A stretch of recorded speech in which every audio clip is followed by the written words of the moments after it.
wonderful feedback that I've been getting. I'll be honest, my wife talked to me in the car ride home. She said, how's it feel to have a class in front of actual people? Because we've been doing Zoom for a long time, and I had to be honest with her. I said, I've missed it. I've missed teaching a class with faces that are actually in front of me. She said, I could tell.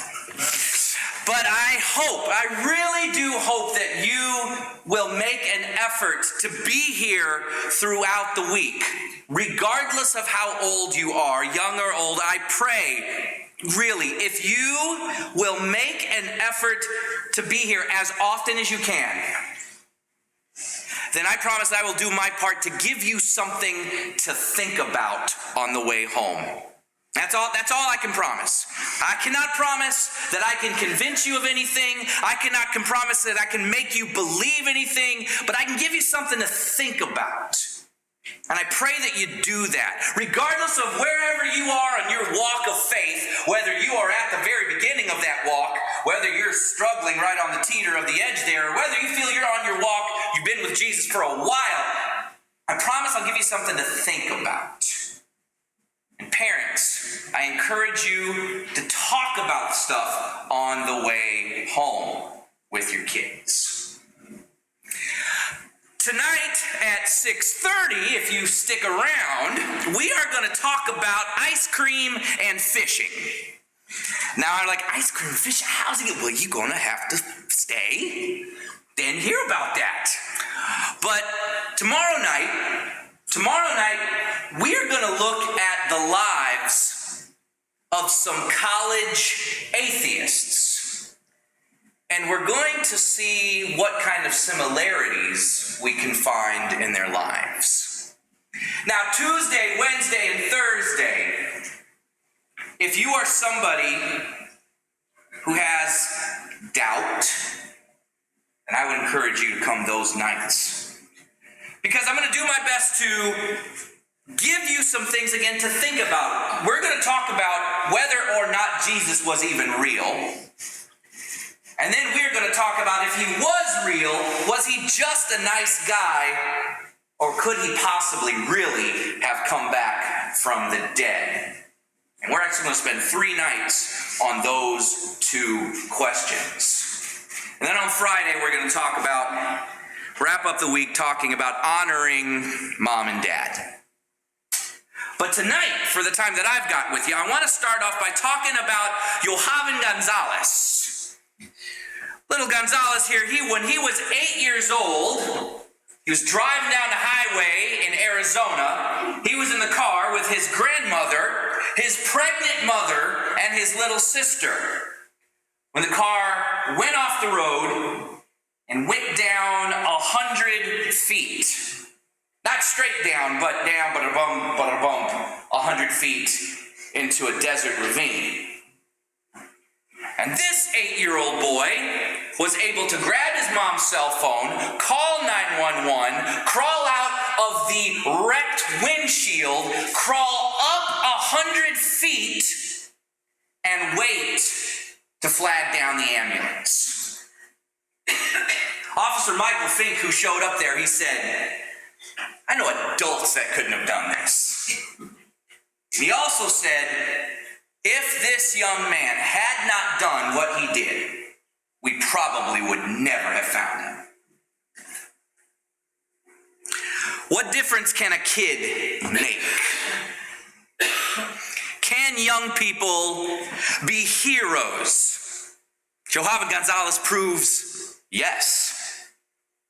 And there are many other true stories of young people who did amazing and brave things to help others. Now, I've been asked before in my life, what can a young person do in the church? Do they have a role in God's kingdom? Can God use young people? Can he use them today in his plan? Well, he has in the past. So I don't see why not. I want to look at a story tonight that frankly isn't talked about as much as I think it should be It's a short story, but it's going to help us answer this question, and it's an important story from Paul's life that we can read about in Acts chapter 23. Now, you can have it open on in your Bibles if you would like to. I'm going to put some scriptures up here as well, but I want to set up. We're going to start in verse 12 of Acts 23, but I want to set up the story first, all right? The Jews in Jerusalem, they're getting really mad at Paul because their influence is dropping. And Jesus' influence is starting to rise, and it is all this Paul guy's fault. And they are upset with this. Now, Paul has already been arrested. He's already about to be tried and taken somewhere, but some of these Jews, they don't trust what's about to happen, and they say, oh, we're going to take care of Paul ourselves. So let's start now reading in Acts chapter 23, starting in verse 12. The next morning, some Jews formed a conspiracy and bound themselves with an oath not to eat or drink until they had killed Paul. More than 40 men were involved in this plot. They went to the chief priests and the elders and said, we have taken a solemn oath not to eat anything until we have killed Paul. Now then, you and the Sanhedrin petition the commander to bring him before you on the pretext of wanting more accurate information about this case. We are ready to kill him before he gets here.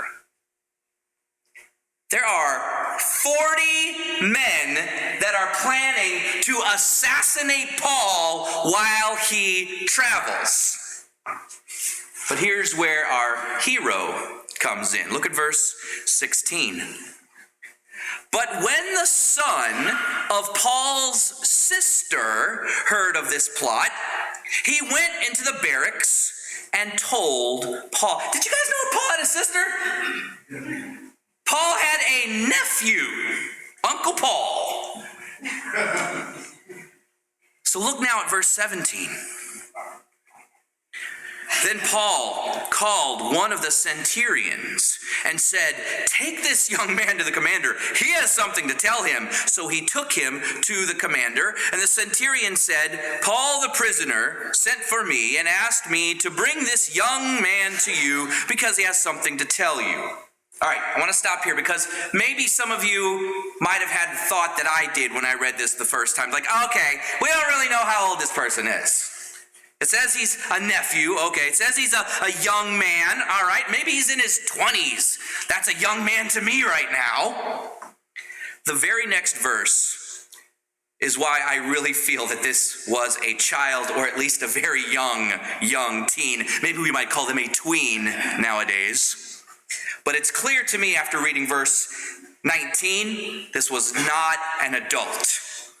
Because verse 19 says, the commander took the young man by the hand, drew him aside, and asked, what is it you want to tell me? This is not an action that you do with an adult. Even in this time, even in the time in the first century, in that culture. Now, I am not going to take Bill and say, Bill, come here, I want to talk to you about something. I'm not going to do that. Now, maybe I might take Ben Kelding and say, come here, Ben, we need to talk. I ain't going to do that to Nick. Come hold my hand, Nick. I must talk to you. That's not going to go over well. So Paul's nephew is not an adult here. So what did he say? Well, we can start reading verse 20 now. The nephew said, some Jews have agreed to ask you to bring Paul before the Sanhedrin tomorrow on the pretext of wanting more accurate information about him. Don't give in to them, because more than 40 of them are waiting in ambush for him. They have taken an oath not to eat or drink until they have killed him. They are ready now, waiting for your consent to their request. So he tells the centurion what he's learned. Is this enough to save Uncle Paul's life? We can read in verse 22 now. The commander dismissed the young man with this warning: "Don't tell anyone that you reported this to me." And then he called 2 of his centurions and ordered them, "Get ready a detachment of 200 soldiers, 70 horsemen, and 200 spearmen to go to Caesarea at 9 tonight. Provide horses for Paul so that he may be taken safely to Governor Felix." And Paul's life is saved by this huge escort. That escalated real quickly. Just this huge escort that safely transport Paul where he needs to go. Guys, I tell you with absolute certainty that God used this young man to make sure that his plan would still happen. Paul was a powerful servant, but he needed some help here. And so God used another servant, a young servant, to make sure that the Bible could still continue to be written and that Christians could still continue to learn the teachings of Uncle Paul. Now, you may not have an uncle that's an apostle, but I want to look at some things that this young man did and some characteristics that he showed. What he did and who he was are still things that all of us, but especially our young people, can emulate today. Can God use young people? You bet he can. He used this young man, and he can use you too. Here's how. Here's some things that he did. The first thing that this young man did, obviously, was he showed concern for others. You know, it would have been very easy for this young man to say, "Sorry, Unc, you got yourself into this situation. It has nothing to do with me." But this young man, he had a heart that showed concern for others, and he chose to step up. There's a time when it is very natural for a child to think only of themselves. This morning, many of you got a chance to meet my youngest, Molly. She is almost 2 years old. We all love Molly so much. She has changed and blessed our lives in so many ways that we weren't expecting. But I got to tell you something, that kid is selfish. She only cares about herself right now. She's not concerned with the sleep we're not getting or the things that we might want to do that day. Nope, I am hungry. I don't like this feeling in my diaper. I want somebody to hold me. I don't care what you're watching. We're going to watch Moana again for the 400th time. Right now, it's all about her. But there should come a time. There should come a time when she realizes that other people might need her help. And she might need to come in second or even third, because it is more important to help someone else. And I hope when that time comes, she and all of my children, and indeed all of the children that are here, I hope that you guys realize that God expects us, no matter how young or old, to show concern for other people. He tells us in Galatians 6, bear one another's burdens and so fulfill the law of Christ. That's how you fulfill the law of Christ. By taking somebody else's burden on your shoulders. Because if anyone thinks he is something, when he is nothing, he's deceiving himself. Paul told the Philippians in chapter 2, do nothing out of selfish ambition or vain conceit. Rather, in humility, value others above yourself, not looking to your own interests, but each of you to the interest of others. In my house, my girls can tell you, one of the big deals in my house is if I find out somehow you've been bullying somebody else. That's when Daddy brings out the hammer. That didn't fly with me. One of the things we talk about is that you be the hero and not the bully. It's a big deal to me. In a time when it is so easy to pick on others or to let the pain of others be ignored, it's even more important for God's servants to be sensitive to the pain of others. Jesus showed compassion for people all the time. His heart was moved when others were in pain. And this young man felt the same. He was worried about what might happen to Paul, and he was moved to do something about it. This young man showed concern for others, and it is something that we all could probably spend a little bit more time concentrating on in our lives. Another thing that this young man did was that he used his words for good. Another reality of living in today's society is that there are very few secrets. It doesn't take a whole lot of effort to find out stuff about other people. Everybody needs to consider that before you make your next post. Because I promise you, if there is something you hope a particular person does not find out, my parents are never going to see this. The people at church, they are never going to see this. Trust me, somehow they're going to see it. I don't know, my mom ain't even on Snapchat. How does she find out? It's going to happen. She is going to find out.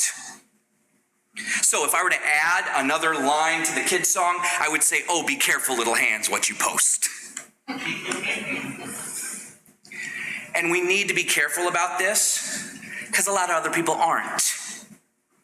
And sometimes we learn stuff about people and we have to make a decision about what we're going to do with that information. Many, many, many times, the best answer is don't repeat it. But sometimes we just can't wait to tell somebody. And that's not because we care. It's because it's so much fun to talk about other people. That's called gossip, and it is sinful. 2 Timothy 2:16 says, avoid godless chatter, because those who indulge in it will become more and more ungodly. Proverbs, I told you guys Proverbs is going to pop up a lot. Proverbs 26:20 says, without wood, a fire goes out, and without a gossip, a quarrel dies down. Sometimes we know things and we use them against other people to tear them down or make them feel like they have no value. That is not using our words for good. And that is not what God expects us to do. You are to use your tongues for good, to help others, to build them up, and to encourage them. That's what Uncle Paul said in Ephesians 4. Let no corrupting talk come out of your mouths, but only such that is good for building up as it fits the occasion, that it gives grace to all who hear. Can you imagine somebody thinking that your words are giving them grace? That's quite a compliment, and yet it's kind of expected of us. Information is power, and this nephew used his powers for good.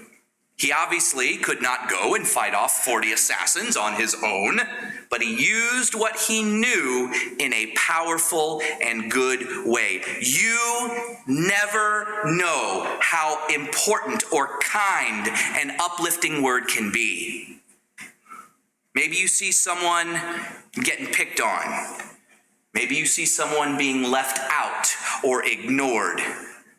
A kind word from you can make a difference to someone. Sometimes your words can, like they did here, quite literally save someone's life. Use your words for good and not evil. Now, I said many times, you don't repeat what you heard.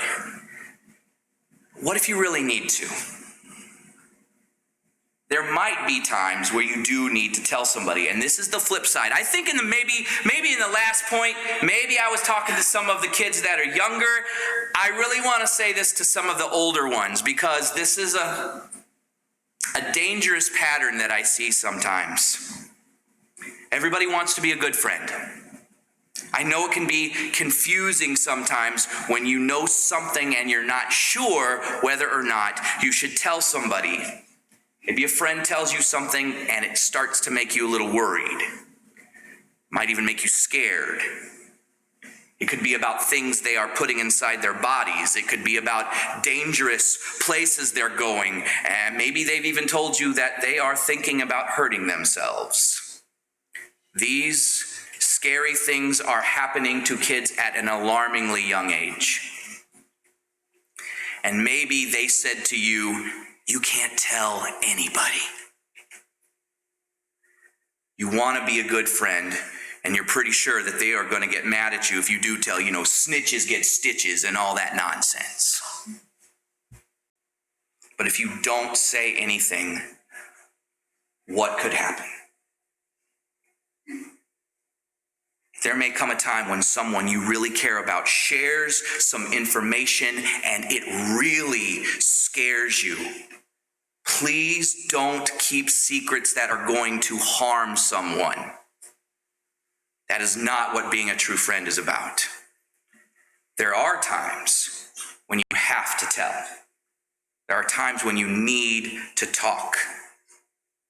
Are they thinking about hurting themselves? Are they going to go someplace and meet with somebody that just does not sound like a good idea to you? Are they making sinful choices that are putting their soul in jeopardy? Keeping dangerous secrets is not showing love.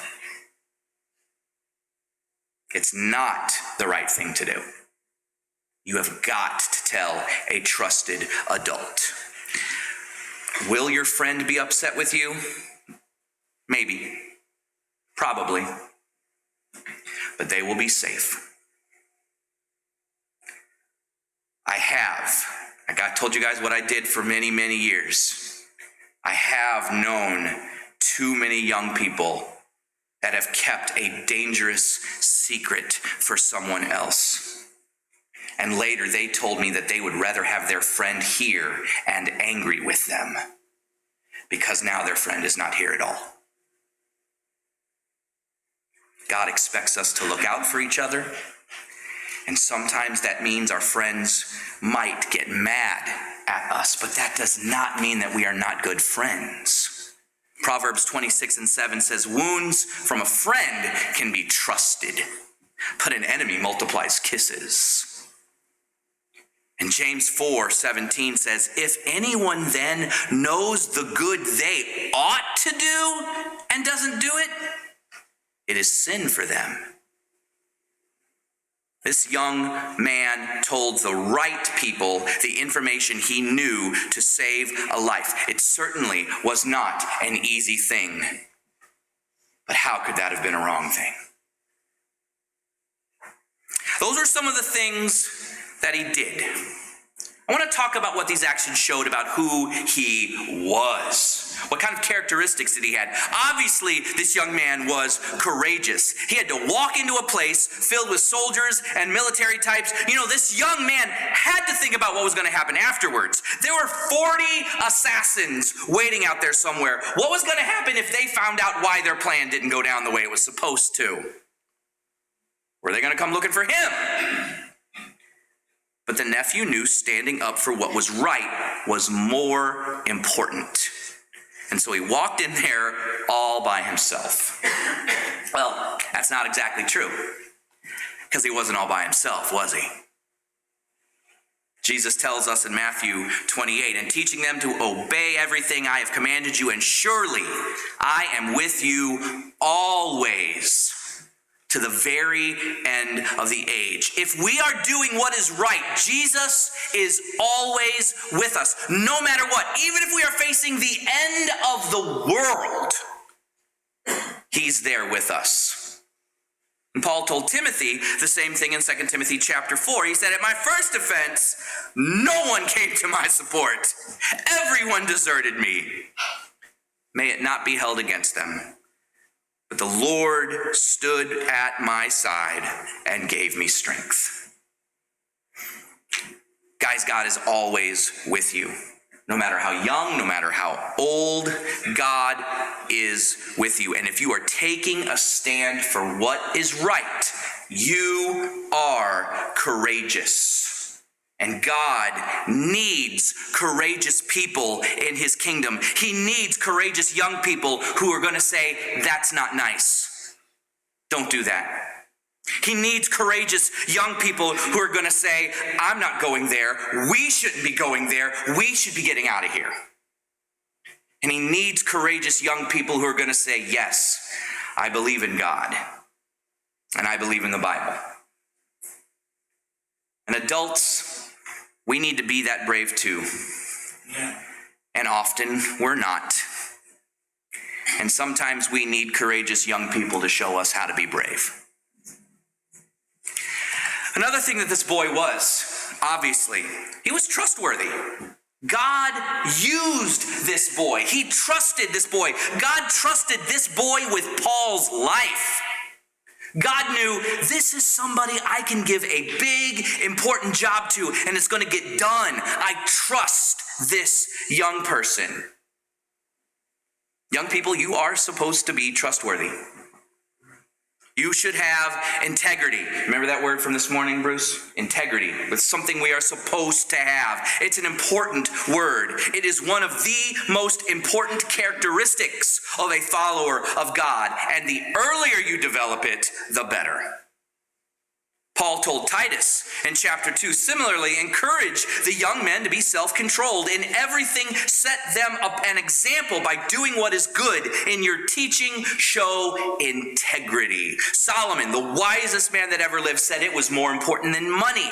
In Proverbs 28:6, he says, better is a poor man who walks in his integrity than a rich man who is crooked in his ways. Can God trust you? Can others? Can your parents trust you?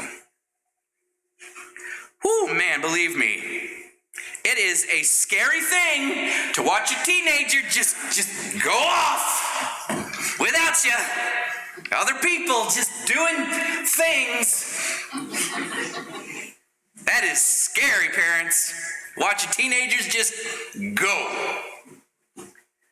Guys, the trust of your parents is so precious. Don't do things that are going to jeopardize that. Now, I'm not saying don't ever mess up. I'm not saying don't ever make mistakes. That's going to happen. That's part of growing up. That's part of finding out who you are. What I am saying, though, is don't damage your trustworthiness. You can absolutely make mistakes in life and still maintain your integrity. Because trust is so hard to get back when it is broken. Do the right thing. Be truthful. And that doesn't always just mean don't lie. It means tell your parents the things you know they're asking. Well, technically they asked me this, and I answered this question, so I didn't really lie. You know what they were asking.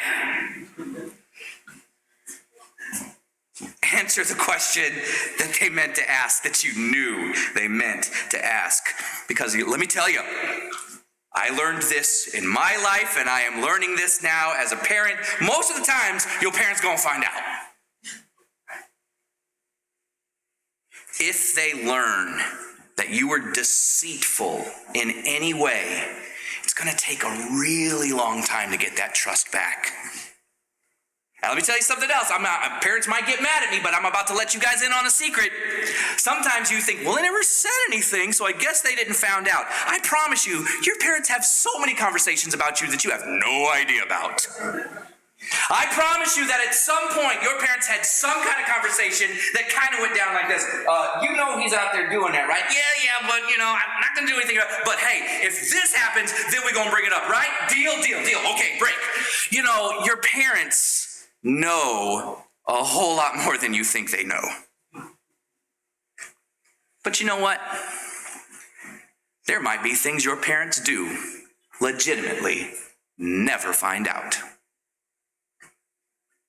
But you guys know there's no secrets from God. Right. You know that. There is no decision that you have made that God is not aware of. And the decisions that this young man made up to this point in his life were such that he showed God he could be trusted. God has some big plans for his kingdom. And he has a place for everybody. Can he trust you? Be trustworthy.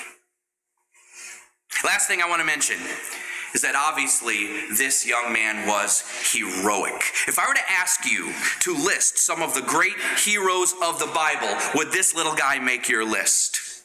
Would he be on your list of heroes of Acts? I think I would put him on mine. Without this young boy, the New Testament could not have been finished. There were more epistles that Paul needed to write, more people he needed to influence, and that couldn't have happened without this boy. And maybe some of you are thinking right now, yeah, Josh, but God would have rescued Paul somehow. He sent an earthquake to rescue Paul one time. He miraculously survived snake bites and shipwrecks. God would have rescued this boy, this guy somehow. You're right. He used this boy. Deuteronomy 31:6 says, be strong and courageous. Do not fear or be in dread of them. You know, the ubiquitous them. Don't fear them. For it is the Lord your God who goes with you. He will not leave you or forsake you. He will not leave you. He will not forget you. He has big plans for you. Can God use young people? Obviously he can. And you know what? It's not only can he wants to. It's not like God is looking around for grown-ups to do something, and when he can't find a grown-up, then he finds a kid. There are things that only you can do. There are jobs that only you can perform in his kingdom. So be the kind of servant he can use. Show compassion for others. Use your words for good. Don't keep dangerous secrets. Be courageous. Be trustworthy. Be a hero. God used this young hero because he knew what was in his heart. Now, you might be sitting here tonight and you might think that you do not have these qualities. You can get them. And it doesn't matter how old you are either. You can work on them. And God is not necessarily saying that you have to get all of these qualities before you're useful to him either. He wants you to commit to trying to be better for him. That's really what it's all about. Commit to trying to be better every day for God. 2020 has stunk, y'all.